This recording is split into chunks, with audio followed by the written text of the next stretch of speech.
Morning सर्वांना. सकाळची माझी दिवसाची सुरुवात झालेली आहे. 2 दिवस पहिलेचा हा व्हिडिओ आहे. ते मला खूप काम असल्यामुळे मला एडिटिंगला वेळ नाही मिळाला, तर मी तो आज अपलोड करत आहे. तर त्या दिवशी मला 3 ब्राईड होत्या, तर मी सगळे कामावरून घेतले, चहा घेतला. चहा घेऊन सगळं गाव जेव्हा सामसूम होतं तेव्हाच आम्ही ब्राईडसाठी निघालो. तर 18 ते 20 किलोमीटर अंतरावर आम्हाला जायचं होतं. मी, माझे मिस्टर आणि माझी मुलगी. रस्त्याने तर आम्हाला दिवस उगवला. तिथं आम्ही पोहोचलो. पटकन मी नवरीची साडी बघून घेतली. त्या साडीची तिला नऊवारी घालायची होती. नऊवारी घालून घेतली, मेकअप करून घेतला, हेअरस्टाईल झाली.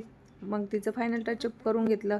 फोटोग्राफर पण वाटच बघत होते. 7:30ला मला नवरीला रेडी करायचं होतं, तर ती झालीसुद्धा. आणि मला जास्त वेळ नसल्यामुळे जेव्हा फोटोग्राफर फोटो काढतो तेव्हाच मी तिचं शूट घेऊन घेतलं, कारण मला खूप घाई होती. मला सेकंड लोकेशनला यायचं होतं. मग आम्ही तिथून निघालो. सहयोग लॉन्सला यायचं होतं, म्हणजे 18 ते 20 किलोमीटर, पण तिथून वापस. खूप सुंदर असं तिथलं डेकोरेशन होतं आणि खूप सुंदर असं लॉन्स आहे तो. आणि मग येऊन बघतो तो पूर्ण लॉन्सला शांतता, दरवाजाला कुलूप. म्हटलं अरे आता तर ब्राईड तर आलेलीच नाही. तिला एवढं सांगितलं पण ती नव्हती आली. ठीक आहे, थोडा वेळ वाट बघितली. अर्ध्या पाऊण तासाने मग ती आली. मग ती आल्यानंतर मी तर पटापट वेळ वाया न घालवता तिचा मेकअप केला, हेअरस्टाईल केली, घागरा वेअर करून ज्वेलरी घालून घेतली. तिचंही म्हणजे खूप सुंदर मेकअप झाला होता. थोडंसं शूट करून घेतलं. तिथून मला परत जिथं सप्तपदी मी करून आलेली होती, मला तिकडं जायचं होतं. ते मग मी लगेच तिकडं निघाले. तर तिकडं आम्ही 11 वाजता निघालो. 11:30 लोकेशनला पोहोचलो. माझ्या मिस्टरांनी पटापट बॅगा उतरवून दिल्या, कारण खूप घाई झाली होती. आणि खरं सांगू का, त्यांच्यामुळेच मी एवढ्या 2-2, 3-3 ब्राईड हँडल करू शकते. त्यांची खूप मला मदत होते. मग नवरीचं मी सगळी तयारी करून दिली, ज्वेलरी वगैरे घालून. परत तिथं फोटोग्राफर तिचं शूट घेत होते, तिथंच मी शूट घेतलं. तिथून परत मी घरी आली, कारण घरी 1 वाजता मी घरी आले.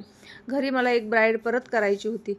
मग मला वाटलं चला घरी जाऊन आपल्याला परत काम आहेच. पण मग माझ्या मुलीने काय केलं ना, तेव्हा तिचं सगळं मेकअप, खूप सुंदर मेकअप केलेला होता. हेअरस्टाईल पण ती करत होती, पण मग मी आल्या म्हटलं तू राहू दे. मग मी तिची हेअरस्टाईल करून घेतली. आणि तिने एवढा सुंदर मेकअप केला आणि की मला काही करायची सुद्धा गरज आली नाही. नवरीलासुद्धा खूप आवडला आणि तिचं सुद्धा खूप सुंदर असं शूट घेतलं. आणि मेकअप तिला तर एवढी हॅप्पी होती ती, का म्हणजे माझ्या मुलीने मेकअप केला तरी तिला काही कसं ना, की नाही मॅडम तुम्ही मेकअप करायला पाहिजे. पण नाही, माझ्या मुलीने म्हणजे एवढा सुंदर मेकअप केला ना, मला पण विश्वास बसत नव्हता. त्याच्यानंतर जी मी सेकंड नवरी केली होती ना, तिचं मला जायचं होतं विधीसाठी. म्हणजे तिचा दुपारून होतं ना, तर 10-15 मिनटं आम्ही लेट गेलो. ती पूजेला तशी बसून गेली होती, पण मग गेल्यानंतर परत ती वापस आली. मग तिचं थोडंसं टचअप वगैरे करून दिलं, तिला ज्वेलरी घालून दिली. त्याच्यानंतर आम्ही त्या दिवशी अक्षरशः पाणीच पिलेलं होतं फक्त. 4 वाजता आम्ही जेवण केलं. 4 वाजता जेवण झाल्यानंतर आम्ही सगळं सामान आमचं आवरलं. 5 वाजता मी घराकडे निघाले. असा माझा पूर्ण बिझी दिवस गेला. आणि कसं काम किती असलं ना, देवावर विश्वास ठेवायचा, स्वतःच्या मेहनतीवर विश्वास ठेवायचा, बरोबर सगळं होतं. चला तर भेटूया नवीन व्हिडिओमध्ये. बाय.